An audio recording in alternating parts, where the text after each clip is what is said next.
What is up, YouTube? It is your man Q and Profit back at you with another video. Alright, and I think this video is going to be very insightful because in this video I've been waiting and I've been thinking about making this video for a while, but I've been pushing it back because I wanted to make sure when I do make it that I have the most updated version of what I'm thinking, right, as far as what I'm experiencing right now, which is drawdown. Okay, so in this video I want to talk about a few bullet points that I put down, and these bullet points are going to focus on what I have learned during this drawdown period and how you can use this information to avoid what I have been doing, or if you are in this situation, how you can use this to help you also get out of it, right? So that's what I want to focus on in this video. Don't be fooled. Drawdown is normal, okay? Before I get into the video, I just want to say that drawdown is normal. Every professional trader loses. Every professional trader can experience a losing streak, right? That is normal. But at a certain point, you start to lose and you lose and you lose, and it's errors on your part. And it's up to you to understand what is a real loser and what is a loss because of something you was doing, all right? And that's what I've been basically going through for the last, I say 2.5 months, from the middle of January to basically the beginning, or like really last week, the beginning of this month, I say. All right, so we're gonna get into that right now. Okay, so what have I learned during my drawdown period? The first one is don't try to grow too fast, okay? And if I'm looking off, it's because I got these bullet points to the side, all right? But don't try to grow too fast. Part of the reason that I experienced this drawdown period was because I was having these new concepts in my mind, right? And I was thinking it's more opportunities, okay? And I was also thinking just a way to make my strategy even better. Even though I already had a system that worked, I wanted to make it even better, and I also feel like I can make even more money, all right? Keep that in mind. All of that though is about trying to grow too fast, trying to expand too fast, okay? There's nothing wrong with trying to grow, but it should never be forced, and it should always make sense. In the midst of me learning these new concepts, what I didn't understand or what I didn't take into account was, even though it's all still confluences, right? That's what I trade, confluences based off price action. I was mainly swinging, all right? And for the people who swing, you know, swing trading is more long-term view of what the market is going to do. One of the downsides people can say to swinging is that you have to wait. You might not have as many opportunities in the month, but you can supplement that by just having more pairs to look at. But with swinging, you got to be more patient. You got to wait for that break on the higher time frame. But the pros of swinging is that when price does break, more likely than not, it's going to go that way. And if you have set your stop loss in an area where it makes sense, if price was to hit your stop loss, then more likely than not, again, it's going to go against you. Because when you swinging, you looking at long-term moves, right? The thing about scalping or intraday is like you could be looking at a setup and you can have an overall direction, right? But you're more, it's on the lower time frame, more often you will get your stopped out before the price goes into your favor. And the thing about that is you have to understand the psychology that it takes to trade in those type of conditions, because some people, they can't take, they won't be able to take or handle those L's, or you just have to be able to better decide which one is the true breakout. You get what I'm saying? Which also takes a whole different narrative or understanding. So that was my first mistake, trying to grow too fast, trying to introduce these new concepts. Yes, I can try to understand them and introduce them, but before I tried to actually implement them live, I should have back tested first and I should have forward tested, okay? So number two is like, I learned that less is really more, right? So like I said, part of the reason why I was trying to introduce these new concepts was because I wanted more opportunities, okay? Through my back testing or through just this experience of going through the drawdown, I've understood now that it's like, okay, hey, it's different psychologies that you have to have for different styles of trade. Because as I said, I'm still intermediate. I've only been profitable almost a year. So of course I'm still learning and I still got room to improve, which is cool. I'm not concerned that I'm in drawdown because I know how to trade. I know if I come up out of it. I was more concerned with understanding why, like truly understanding why, because you need to understand why something is happening so it can have less of a chance of recurring again, all right? And if you understand what it is exactly that you're doing wrong, or you can pinpoint it, then you that much more secure going forward in the future. Now during this period, hindsight, when I look back from August, well, I got funded in August, but I didn't get my first payout until like, what was it, like September, like the end of September, especially because I was having a little payout issue sheet, so it was like delayed, but I didn't get my payout till like September. So, but from September, October, November, December, I got paid, right? And then one in January, but that was from December. But I made money all those months. The months that I didn't make money was because I was trying to introduce those new concepts. If I would have just kept with my swinging, I seen that the markets was trending. I could have easily made money, but it was because my mind wasn't on my swing narrative. my mind was on intraday. And as I'm back testing now, which I'm gonna go into at a later point in this video, I'm gonna show y'all where I've been back testing, where half of it I was intraday, and then the other half I was swinging. And I'm gonna show you how on the swinging half I made way more money than I did intraday. And I'm not saying that intraday is completely useless, because intraday can be utilized in different situations. That's what I have understood now as well. Like, one thing that I didn't understand last year when I was making money was, like, I wasn't really paying attention to the market type, right? So I would take unnecessary losses because of that as well. Now I'm more aware, like, okay, hey, this is a range market. I shouldn't try to trade my swing strategy in a range market, because that's the trending market type strategy, right? So it's like, why am I gonna trade that in a range market? The intraday style strategy is better for the range market. That's what I understand now. And with that understanding and being more in depth, and instead of just being like, okay, it's breaking structure here, I'm gonna go for my 2-1, because this is what I used to do. I just needed my confluences, and I can look at the just overall trend for the most part, but I wasn't going super in depth, like, okay, hey, really recognizing this is a range market, or I will be taking unnecessary losses and then finally figure out that I'm in a different type of market. The fact that I know that now has increased my win rate, right? Which in return has made me more money. So this drawdown period hasn't been all bad. Like I said, if you get the gems and the lessons that you're supposed to learn while you're going through these, I guess you could say, growth periods, because that's what it is. You can't grow if you're just constantly going up. You're not growing, you're not learning shit. But during those periods, there's something to learn from. That's why you're going through that, right? And like I said, I learned less is more. And I'm gonna go into how. Actually, I'm gonna go into how right now. Let's get. All right. So we on trades, and we are looking at this current pair that I've been back testing UC, all right, and I was back testing it from March. I set it up from March to April of this year, right? Now I already know how to back test, of course. This was me just back testing the intraday concepts that I was having. But midway, I decided, I'm like, okay, I pretty much get it, the gist of the intraday. Okay, the concept is the same, but I now have to include the variables that are like, it could go against me this amount of times. This could be a false breakout. Now they can happen on the higher time frame too, but it's more prone to happening on the lower time frame. So it's like something I gotta be more concerned with. What I have learned is I'd rather not deal with that. And also through back testing, as you can see, we're going up gradually, but this area right here is straight swings. And through me doing this, during the same amount of time, I did this from the 5th to like right here, because this is when I started swinging. But that's like basically 5-2, 6-2, 7-2. That's basically almost 4 months, because that's 6-2, 7-2, 8-2. But really, that's the end of August. So that's almost 4 months. Almost 4 months, and we just really intraday. And a couple of them would swing like this right here when it dipped down.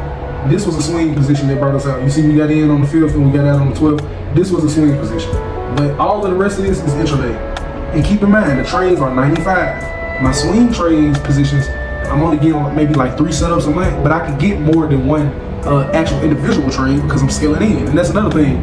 It's easier to scale in on the higher time frame because price is already going in your favor. That's another thing that I like about swing trading. It's like when I swing trade, I pretty much know if that trade is going to be a winner, or it's easier to secure profits because once price can win into my favor so much and it's constantly going in my favor, I know that it's not going to just do something super sporadic on the higher time frame unless it's backed by news. So it's like once prices keep on breaking structure in my favor, it's like I pretty much know, hey, this is going to be a winning trade. Even if it doesn't hit TP, I want to take partials somewhere. And at the point that I can take partials and scale down, trail my stop loss down, that's when I enter again. Scaling in is easier.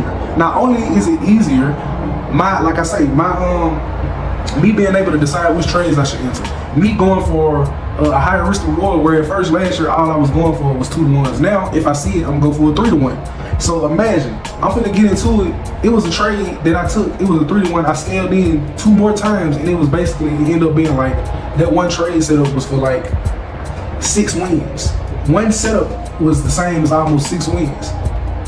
So swing is king, man. Swing is king. That's what I understand now. Through all of this downtime, through all of this down period, my original strategy of my original concept, swing is king. Now, I'm glad I went through this too as well, because like I said, I got some understanding through this as well. That's also going to help me going forward. But what I for sure understand, the main takeaway is that my strategy, my style wasn't broke. So what you can take away from this is, if it ain't broke, don't fix it. just literally build upon that. What I was doing was swing trading while scaling in, getting at least a 2-to-1, and if I could scale in, then I was getting a 3-to-1. I should have just built upon that, and I should have been like, okay, how can I scale in more? How can I try to go for a 3-to-1? And that's what I'm doing now. And that's what's working more than me trying to completely switch it up, completely learn a new concept to add new narratives. Now, can I intraday trade again? Yes, but only in certain market types. Only when it's ranging, only when it makes sense. Let's look at the actual amounts, because I want y'all to take notice of that too. So let's go to May. Okay, May, this is when we started. So all of this is intraday. It's only like 2 swing, and I'll point them out when we get to them. But as you can see, we started off in profit, but what I want you to mainly take notice of is the losses. How many losses are there? And then look at the amount. Now, for the most part, we still was profitable. It still was a steady equity increase, right? But I just want you to pay attention to the losers, okay? And the amount of trades that we taking in a month. So this day we took 2 trades, right? This is 2 trades. One for 5,000, one for 1,000, right? So that's a scaling. Cool. Don't get no trade today, no trade that day. Lose or lose.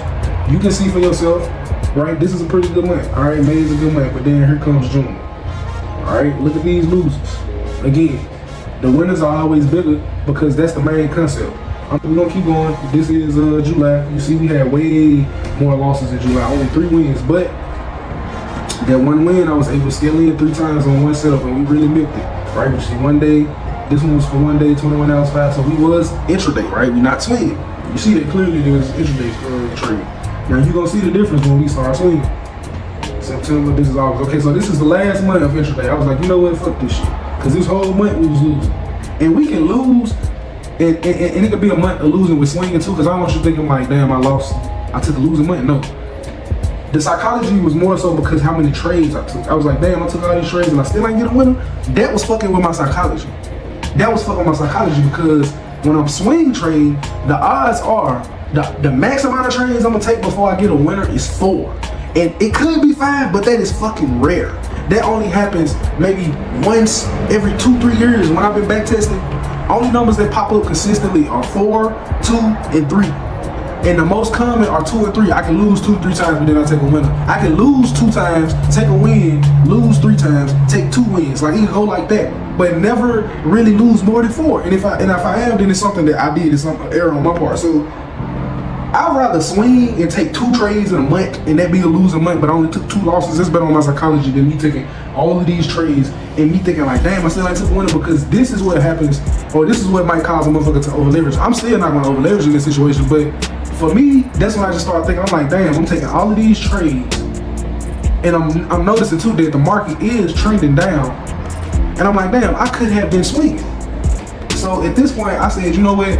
I ain't gonna focus too much on intraday because I know how to intraday trade. But that's only for certain scenarios. I'm not gonna intraday trade throughout the whole year because that's not where I shine. I shine with swinging. I'm glad that I went through this drawdown period so I can learn these new things or these new concepts that I had to learn, because now I know to pay attention more. I'm like, okay, this is a ranging market. Let me utilize this strategy here. This is a trending market. Let me utilize this strategy here. That's gonna, in return, make me more money overall. But again, where I shine the most is swing. And it clearly showed because 4 months of intraday trade only got us to the peak. Our peak was 38,000, right? In 4 months, and that's good. That's I'm not saying it's bad. I'm not saying it's bad, but I'm saying if I know how to swing, I can make more money, because this same month where I lost this one trade could keep going. That's another thing I noticed. When you intraday, you in and out, you in and out, you in and out. But if you look at what happened during that whole month, you done took about 4 or 5 moves. But really, you could have took 1 move at the top and held that bitch all day month and just scaled in. Instead of being like, we're trying to go up here, but then like it's just a whole, it's like levels to it. It's like levels to it and concepts to it. That's why you have to find the trading style that best resonates with you. But let's go to September, because as you see, this month of September, we took no losses. And I took 4 setups. I took 4 setups. 1, 2, 3, 4, and we scaled the fuck out of them. Because that's what I'm saying. Like, I need to focus on not my strengths, not my weaknesses. Intraday is cool. It's cool to know where I can utilize it, like I said, but my strength or my strong point is swing trading. 1, 2, 3. 2 losers. Look at them. Cut this one. This one right here. This one wasn't even supposed to be a full loser. but it just wasn't registering. It was doing some, but whatever. We still took it. I still closed it because I didn't feel like replaying and going back to where the actual stop loss was in. So I took more of a lose on this one. So this one was really supposed to be a cut loss too. Win, live down. Go to the next one. Lose one trade. Look at this. Boom, boom. Okay, it's obvious. Go to December. Lose one trade, win one trade. One setup. Look at the time between. Yes, I don't know why they say one trade, but no trade was taken. There's zero. Okay, but you see this. One setup. Two trades a month on this pair. One setup got me what I need. Actually, before I get out of here, man, we're gonna do one setup. Okay, just so I can show y'all what I mean. All right. Now, in this little block that I have, this is basically a range of market, but I'm on a 4-hour time frame. And the reason why is because on the 4 hour, you can clearly see the levels of structure or the levels that matter the most, right? This is a clean level that price could head up to. Let me get this out of here because this was when I was entering these trades. This level right here is a clean level that price can head to. So these will be the levels that we be aiming for if prices to go up. Right now, if I'm looking to the left, this shit over here on low, so I ain't gonna worry about that. But as of right now, if it was to break out, we're looking for a break below here, right? Because this is an obvious reversal. This is an obvious point that price is pushing off of, but right now it's in this box. So we waiting on it to break out this box. Either go up or go down. If it go up, then put the stop loss above here, sell down to get at least a 2-to-1, still in if you can. If it go that's it, down. I don't know. But if it go up, then the same thing. We're gonna put a stop loss above, below here, then we're gonna buy up to here, and we're gonna go for a 2-to-1. It's simple. It's real simple. Especially when you got the higher time frame, knowing that when it does break, it's gonna be ready to break. Now you can enter in here and get all of this going down to the 1 hour. You can enter in here and get all of this that's going on, but your chances of losing are higher, right? Because look at this right here. All right, so say somebody got in right here. This price start to come up on a little time frame. They got their stop loss up under here, or even up under here right here. This candlestick comes wipe them out right before it goes in that direction. Now. Some people gonna get right back in, but some people gonna miss their trade because their psychology can't handle the loss they just took, or they might enter right here, or when prices breaking through for a sale, and then get wiped out again. Who knows? But my point is, you cut down on all of that when you just wait for the break on the higher time frame, right? So the break is either gonna come right here, right? And when I say break, not just this little bit, I'm talking about like a good little bit, right? Like at least right here, it breaks out of this area, or it breaks down here. All right, and I ain't gonna say too much. I'm just gonna let it play from this point on out.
Alright, man, so y'all see that. One trade, 15 days, 2 weeks. One setup, I mean 2 trades. Almost $20,000. Alright, so my strategy works, man. I don't know why I ever stopped swinging. Like, mainly, to be honest, but I mean, hey, you live and you learn, and that's what these growth periods are for, as I was saying. But I'm definitely, man, finna lock the fuck back in on what I was doing at first. I'm just finna focus more on scaling in and going for 3-to-1s. But man, we finna run it up this year, man. We for sure finna run it up this year. If you take anything from this video, take that if it ain't broke, don't fix it, man. And all the other points that I made as well throughout this video, okay? That's gonna be it for this video. I hope it was very insightful for somebody. Hope somebody took it and it's gonna help them. But until then, man, I'll catch y'all in the next one. Peace.